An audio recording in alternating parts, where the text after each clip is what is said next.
Hey guys, welcome back to another episode of Mabimpressions, and today we're going to be talking about Dune Spice Wars. This game comes out April 26, 2022. I want to thank the devs and publisher Shiro Games Funcom for the review copy. However, all thoughts will be my own. If you're interested in the music in the background, it's the main menu of the game. I just have it on in the back here. So this game is gonna launch in early access. It's all about 4X stuff, so you're expanding, exterminating, exploiting, you know the deal. However, this is based on the IP of Dune. So, you know, even if you haven't seen the movie or read the books, you don't have to worry about that. It's just a world where it's basically, you know, sand everywhere, dangerous sandworms. And the reason why it's called Spice Wars is that Spice Wars is the most precious resource, and it takes a huge influence on how the game works. So the game kind of plays like your typical 4X goals. You want to either destroy everyone, or you want to get the most money or political influence. So if you've played anything like Civilization or Northgard, guess what? These are the same developers who have done Northgard. I covered that game. I own it on Steam and Switch. It's a very good game. But yeah, this one, it's good. Like, this game is very, very good from what I've played so far. So I want to answer some simple questions. What is the game, and is it worth your time and money? I already said what it is a little bit. It's real time. Right now, the tags are single player, Steam achievements, and Steam Cloud on the Steam page. The game on the main menu has a multiplayer option. And if it does happen one day, that'll be amazing. But it's going to be really difficult, I feel like, because this game, like I said, it is straight up real time, but with pausing. So if you want an example, think of it like They Are Billions, where, hey, it's, once it's in motion, you know, it's on play, it's, you know, you move all your characters, you click them, and you move around like a real-time strategy, and then you can press pause to do actions and think about it. So yes, it is basically an RTS real-time. It's very cool. So there's a lot to go on with this game. Like, I can go on and on with all the different types of things you can do in this game, but I'm gonna go over just a couple of them to give you an idea. So as mentioned, this game is a 4X game. You're gonna be choosing between one of 4 different factions, all with their own pros and cons, and right now there's no campaign. I don't know if they have one planned, but right now it's basically just a sandbox free play mode, which is good. Like each match is gonna last hours and hours if you don't lose right away. And wow, it's a lot of replayability so far. So when you choose a map, you can choose the size of it. You can also choose AI difficulty, easy, normal, hard, or insane. And then you can also modify a couple of the different sort of influences in the game. Like sandworms, you can have, you know, less attacks, more attacks, or even take them off in general. Same thing with like sleets or skites. I don't remember what the name is, but basically they're like the barbarians in like Civilization. You can turn them off or on.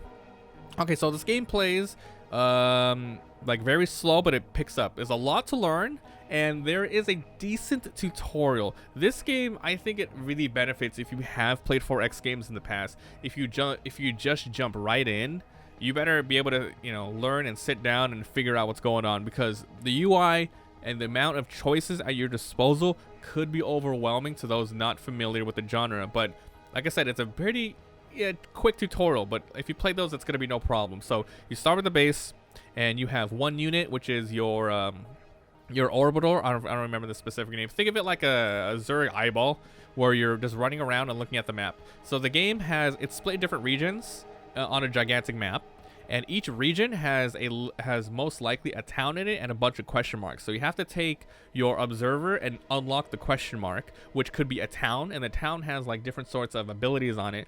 You can take it over by force, or you use influence, which takes a little bit more time but without the violence. And then you take it over using different amount of resources. There's a lot of upkeep.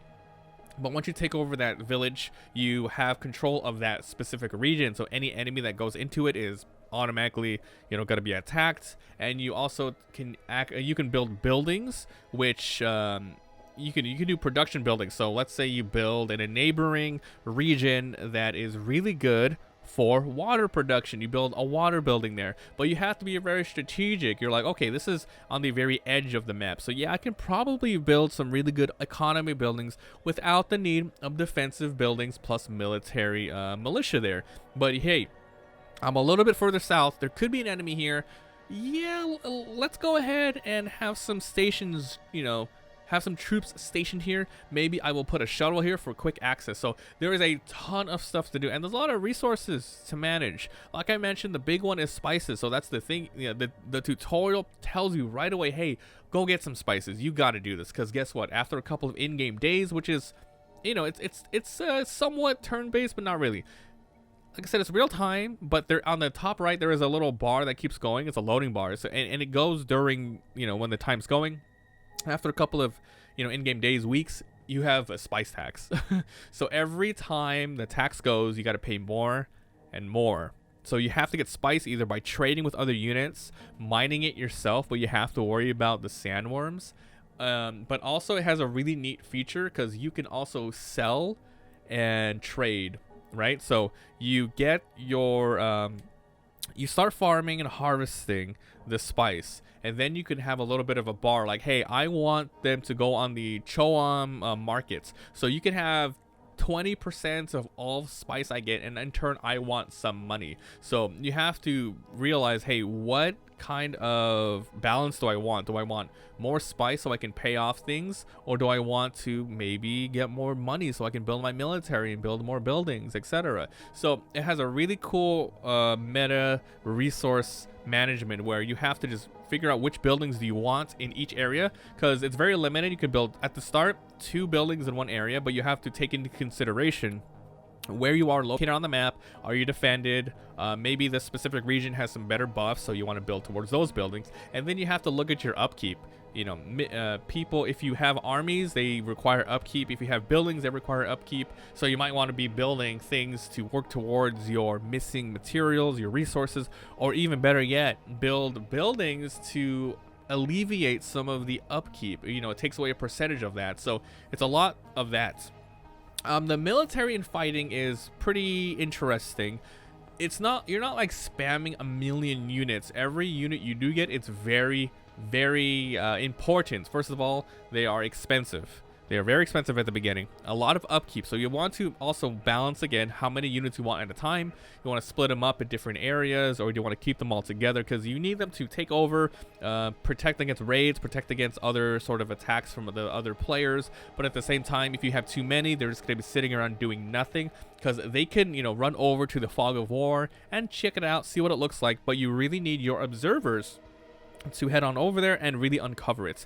So yeah, battles is pretty interesting. They have units. Each unit is an army, and they take up an army resource. They provide you with defense, and they have attack, they have health, they have armor, and special abilities. For example, maybe the range units, if you make them target the same unit, they do more damage. The melee units, if they're together, they get a big buff. And you have other special units like a warden, which provides armor to any unit near them. So you want to set up your things and make sure you have exactly what you need, otherwise you're just wasting resources, and they move pretty slowly, so there's a lot to think about. You can also just build militias in there, but once again, that's always upkeep. So the battling is okay. It's nothing too crazy, but it's primarily positioning, right? So another big part of the gameplay. Oh, and really quick before I go over that, so you can it's like an RTS, so you can hotkey your units like you would in StarCraft or Warcraft, hovering over your observer and then pressing Control 5. Now, if you press 5 on your keyboard, it goes to it quickly. So there's a good amount of quality of life hotkeys in here. I think one thing I would really love, but it might break the game, make it a little too easy, is to have a sort of mini map somewhere like an RTS on the bottom right. It would be really cool to see that. The game does a pretty good job of letting you know when things are happening. There is a real-time notification where if your units are attacking, it goes, hey, click on here, go, it is where it is. If a building is complete, there it is. If your observer is finished, there's another thing over there. So every time your observer goes and checks something out, it takes a while for the question mark to show up. There are sometimes random question marks that pop up, which is pretty cool, and it gives you a little bit of choices what to do. It's kind of like a random event where it's like, hey, you can send some military units over here to get some money, or maybe it's a merchant where you can make a deal and then it goes away. So there are set question marks, which is always going to be a village or a spice. And then there's other ones where it's like, I gotta make the best use of the situation here.